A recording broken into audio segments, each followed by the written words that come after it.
नमस्कार दोस्तों। कुमार विश्वास आज जिस मुकाम पर हैं, जो नाम है उनका, जो फेम उन्होंने बनाई है, अगर वो उस जगह पर मौजूद होकर देश की जनता से जुड़े हुए जरूरी मुद्दों पर बात रखेंगे तो देश में उसका असर होगा और लोगों पर उसका असर होने के साथ साथ सरकार पर भी उसका असर होगा। लोग सुनेंगे। लेकिन बदकिस्मती है, दुर्भाग्य है इस देश का कि वो पिछले कुछ सालों से ऐसा कुछ नहीं कर रहे हैं, बल्कि वह अपनी भाषा, अपनी जुबान, अपने शब्दों और अपने कथ को इस्तेमाल सिर्फ अपने कद को और बढ़ाने के लिए कर रहे हैं। आम जनता के मुद्दों से उन्हें सरोकार नहीं है। एक छोटी मोटी तुकबंदी करके इधर से उठ के उधर करके लोगों की तालियां बजाते हैं और फिर उसके एवज में मोटे मोटे बंडल लिफाफे लेते हैं।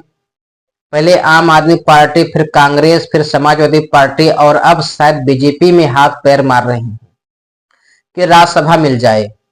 कहीं से जुगाड़ हो नहीं रहा, इसीलिए कभी कांग्रेस की तारीफ की कसीदे गढ़ते थे, आम आदमी पार्टी की तारीफ की कसीदे गढ़ते थे, समाजवादी पार्टी की तारीफ की कसीदे गढ़ते थे। अब वह बीजेपी की तारीफ की कसीदे गढ़ रहे हैं। बीजेपी के मंचों पर चाकरी करते हुए नजर आ रहे हैं ताकि राज्यसभा या कोई बड़ा पद मिल जाए, कोई ऑर्गेनाइजेशन में कोई बड़ा पद मिल जाए, किसी संस्था में बड़ा पद मिल जाए। राज्यसभा न सही तो कम से कम दर्जा राज्य का तो हो, कोई दर्जा मिल जाए। प्रदूषण पर कोई बात नहीं करेंगे, सांप्रदायिकता पर कोई बात नहीं करेंगे, नफरत पर कोई बात नहीं करेंगे, करप्शन पर कोई बात नहीं करेंगे, रोजगार पर कोई बात नहीं करेंगे, पेपर लीक पर कुछ नहीं बोलेंगे। बोलेंगे तो सिर्फ तब बोलेंगे जब सत्ता की चाकरी करने का मौका मिलेगा। इन तमाम जन सरोकार के मुद्दों पर खामोश रहने वाले कुमार विश्वास को अब विश्वास हो गया है कि आगे बढ़ना है, राज्यसभा लेनी है, शोहरत की और बुलंदी तक पहुंचना है तो मुद्दे नहीं, सिर्फ चाकरी करो। कुमार विश्वास को खूब शोहरत मिली, करोड़ों प्रशंसक बने, लोग समस्याओं से जूझ रहे हैं, वही प्रशंसक उनके, लेकिन डॉक्टर साहब को उनकी आवाज नहीं बनना है।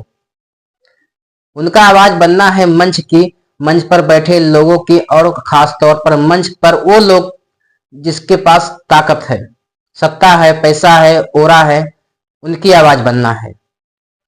कभी केजरीवाल के दौर में डॉक्टर साहब केजरीवाल की खूब प्रशंसा करते थे, तारीफों के पुल बांधते थे। लगता था कि अगर केजरीवाल नहीं तो हिंदुस्तान का भविष्य खतरे में पड़ जाएगा। जब केजरीवाल ने राज्यसभा नहीं दी तो केजरीवाल से बुरा कोई नहीं हुआ। अब जब हर तरफ से उन्हें टाटा बाय बाय कह दिया गया तो अब आप लगे हैं भगवाधारियों के मन को मोहने के लिए। कुमार विश्वास अक्सर राहत इंदौरी, मुनव्वर राणा के साथ मंच पर होते थे, निजामत करते हुए, संचालन करते हुए, कविता सुनाते हुए, शेरो शायरी सुनाते हुए और इस्लाम और मोहम्मद साहब के कसीदे भी पढ़ते थे।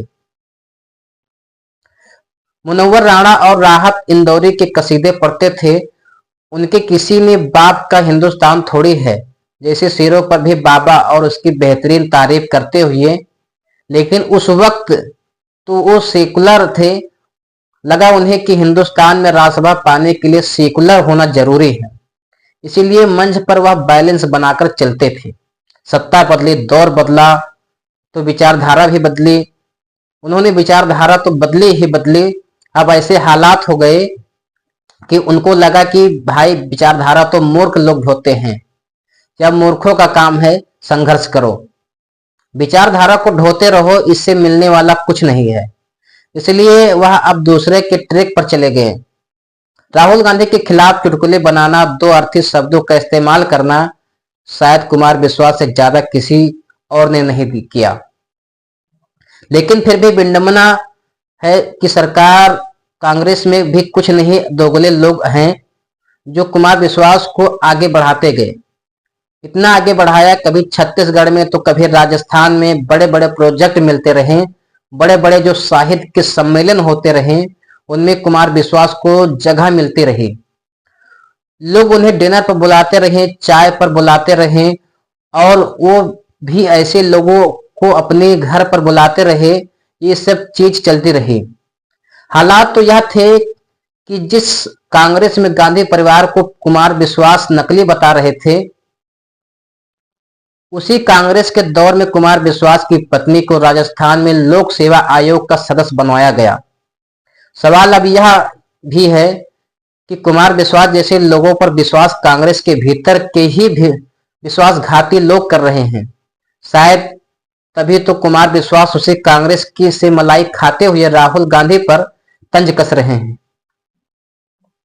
चुटकुले बना रहे हैं, सोनिया गांधी के टारगेट कर रहे हैं, सोनिया गांधी को टारगेट कर रहे हैं। कांग्रेस में जब दाल नहीं गला, यूं ही कहें उन्हें पक्की पकाई दाल मिलते रही, तो उन्होंने राहुल गांधी और राहुल गांधी के साथ गांधी परिवार में सोनिया गांधी उनकी प्रशंसा करना या उनके बारे में कुछ अच्छा बोल देना जरूरी नहीं समझा, क्योंकि उन्हें पता है कि भाई और राज्यों में जो कांग्रेस के मुख्यमंत्री हैं वह तो हम ढोते रहेंगे। कुमार विश्वास को सबसे ज्यादा कांग्रेस शासित राज्यों के मुख्यमंत्रियों ने आगे बढ़ाया।